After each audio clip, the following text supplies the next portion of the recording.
They say a man cannot serve two masters, reason and emotion.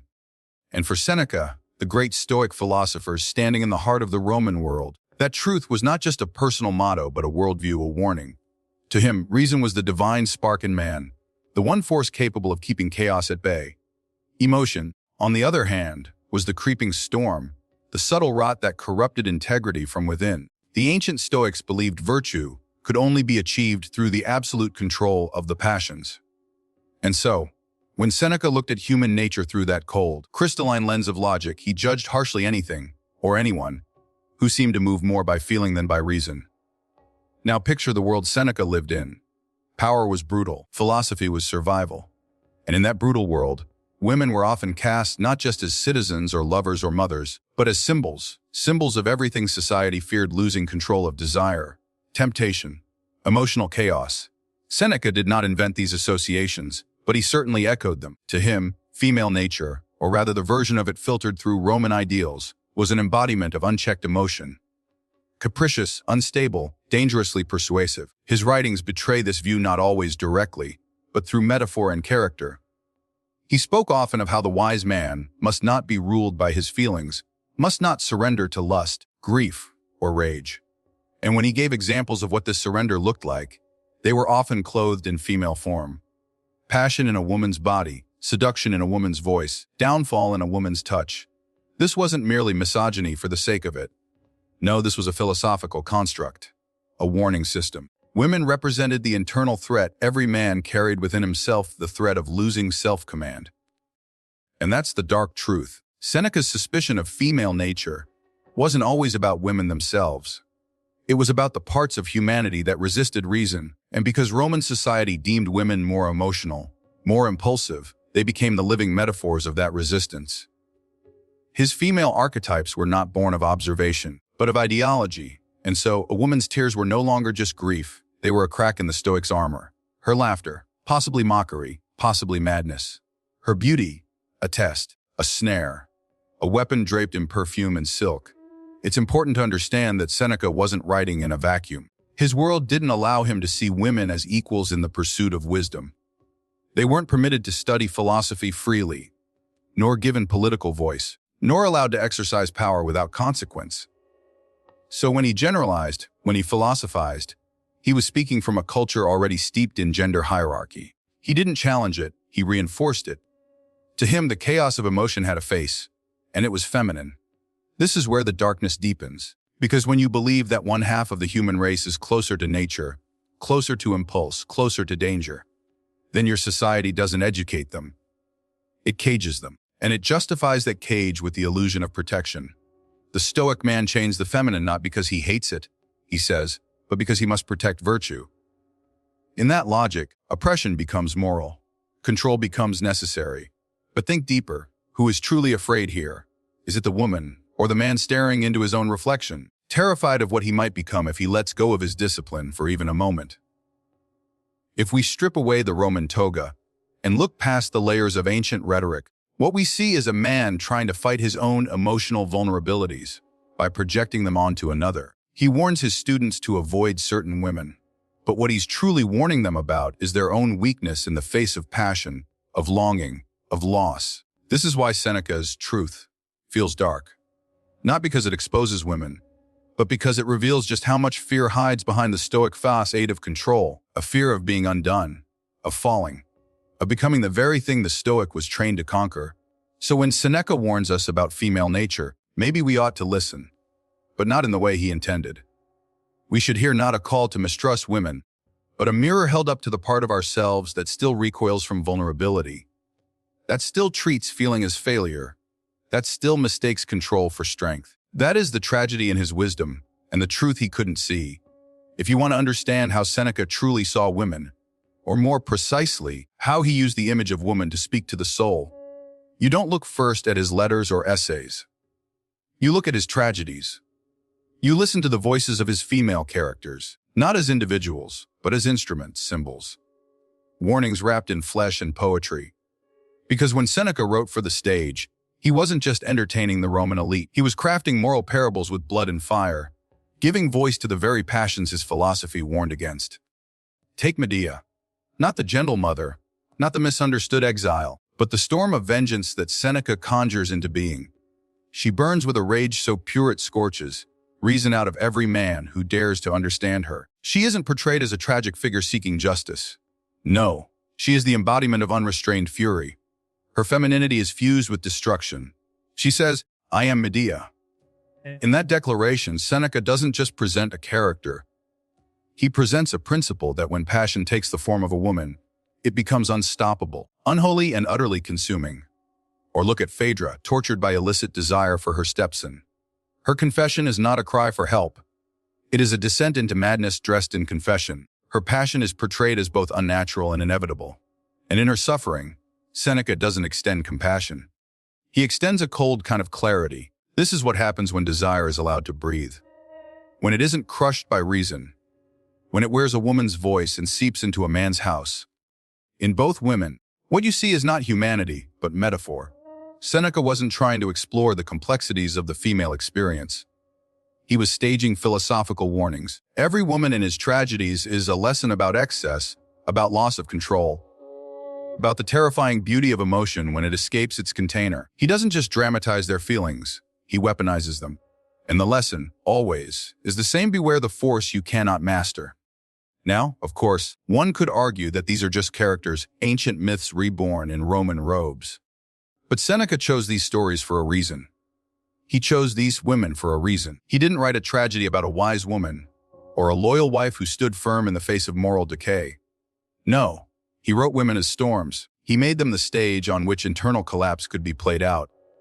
And that is the genius in the darkness of his art.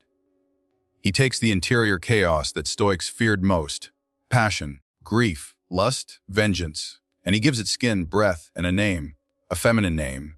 And what does that say? Not just about women, but about what Seneca believed we feared most in ourselves. These women do not simply act. They unravel.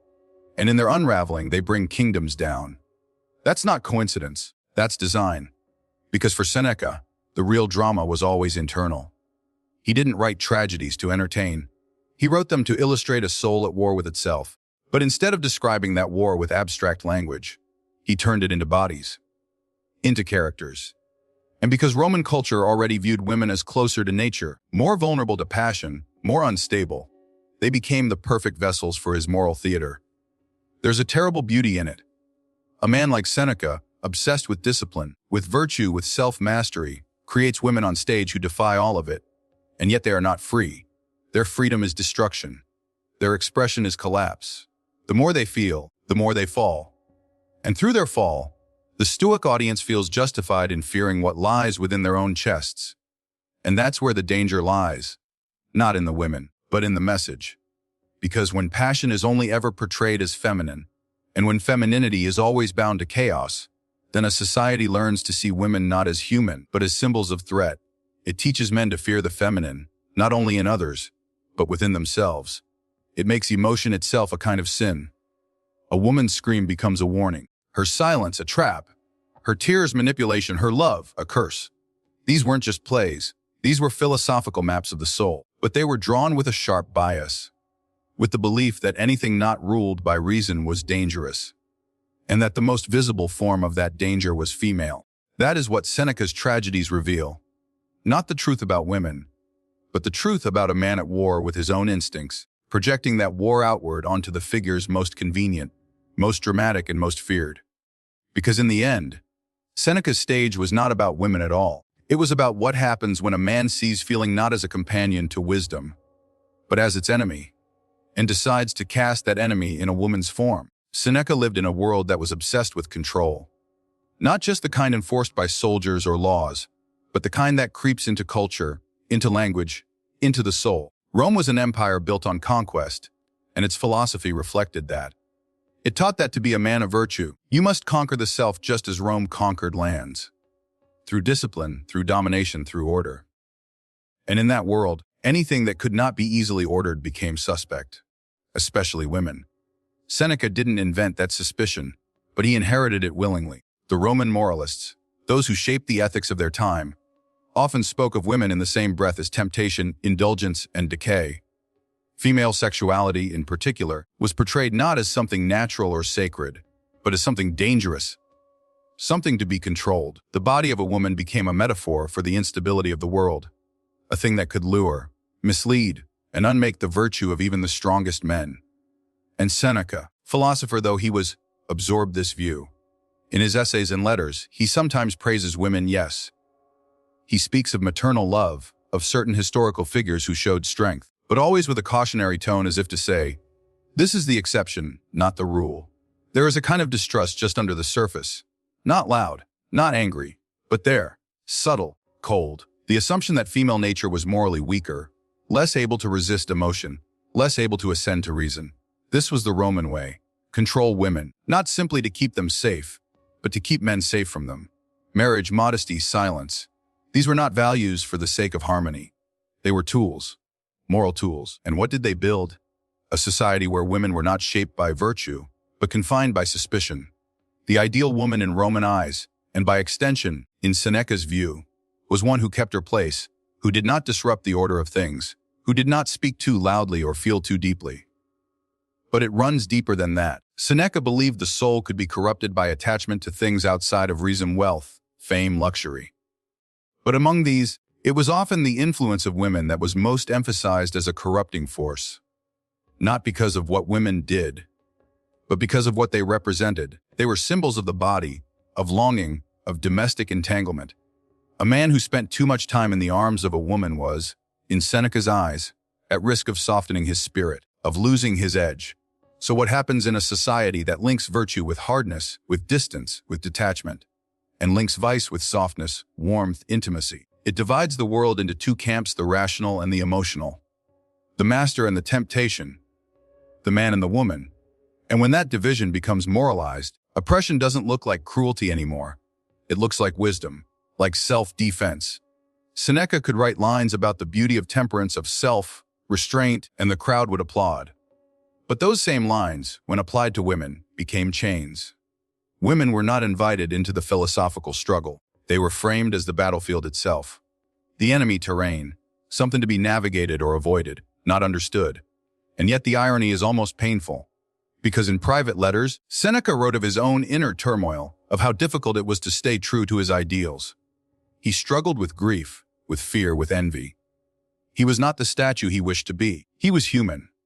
But instead of honoring that, instead of exploring how emotion and reason could coexist, he returned again and again to the image of the Stoic sage, unshaken, untouched, above it all.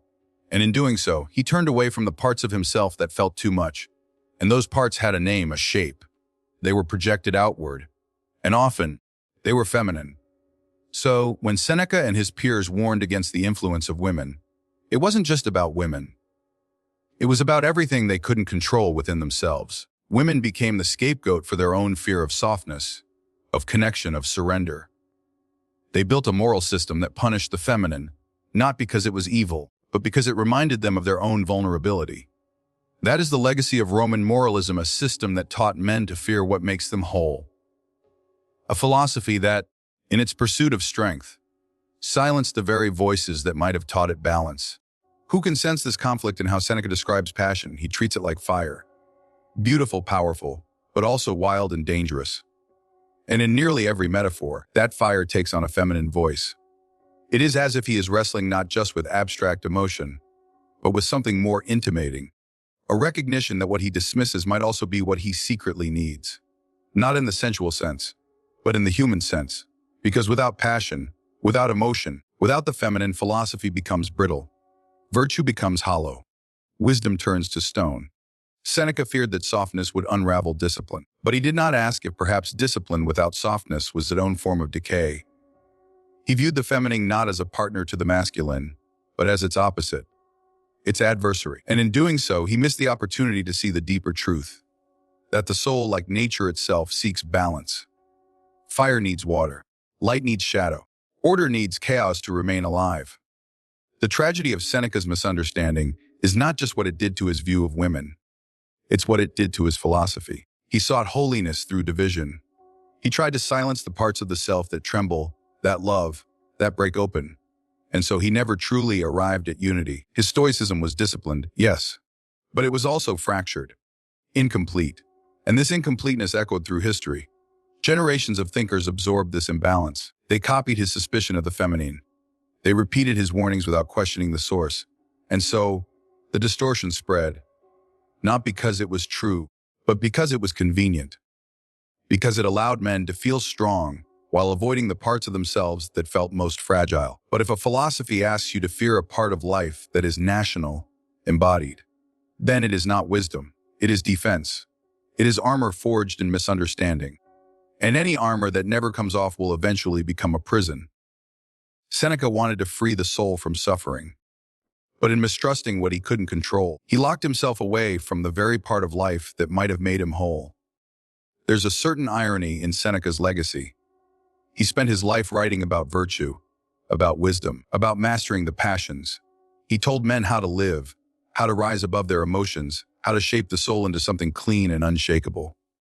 And yet, what lingers beneath his words is not peace, but conflict.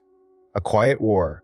A tension between the ideal and the real. Between the man he wanted to be and the parts of himself he could never quite outrun. That tension didn't just shape his thinking. It shaped how generations would come to understand morality, gender, and power. The damage of that legacy is not loud. It doesn't always declare itself. But it echoes.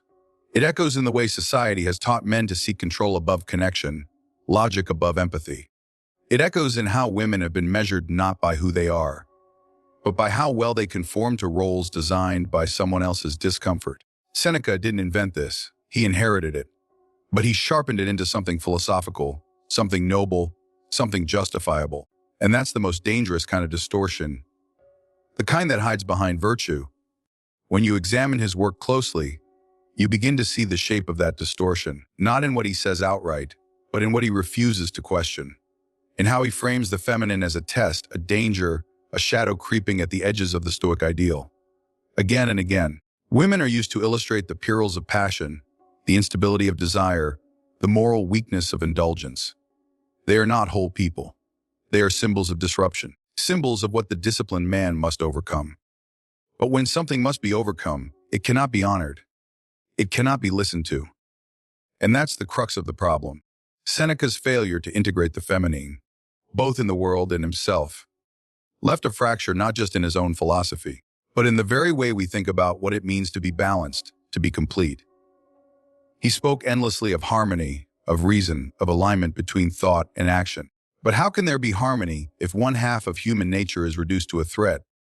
This reduction had consequences. It laid the groundwork for a worldview where men are taught to fear their own tenderness, their longing, their capacity to be moved.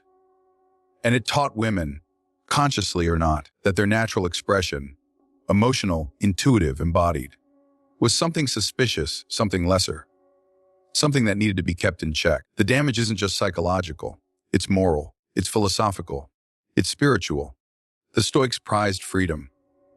Freedom from suffering, from fear, from the chaos of the world. What kind of freedom is it if you have to amputate part of yourself to achieve it? If you have to exile the part that cries, that breaks, that opens to love or grief. What Seneca could not see, or would not admit, is that what he feared in women was the reflection of his own inner vulnerability. He spoke of self-mastery, but true mastery does not come from suppression. It comes from integration. It comes from knowing every corner of the soul, even the ones that terrify you. And what terrified him most was not evil. It was softness. It was the inability to remain untouched. It was the possibility that virtue might not look like detachment after all, but like surrender. Not the weak kind of surrender, but the kind that trusts life enough to be changed by it. Seneca never allowed himself that trust. And so, in place of wisdom, he built walls. And those walls became the model for others who also feared what they could not name. We live with those walls still. You can hear them in the way men are taught to be strong by never needing. You can see them in the way women are diminished when they express too much, feel too deeply, speak too boldly. This is not just cultural. It is philosophical. It is the direct inheritance of a system that mistook fear for clarity and discipline for virtue, without asking who got silenced in the process. Seneca wanted to elevate the soul. But the soul cannot rise if it is divided against itself. It cannot grow in a system that punishes the very traits that make us human. His Stoicism was a philosophy of survival, but it did not leave room for wholeness. And so, we are left with the task he could not finish to reimagine strength not as control, but as integration. To recognize that what we fear outside us is often a fragment of ourselves waiting to be understood.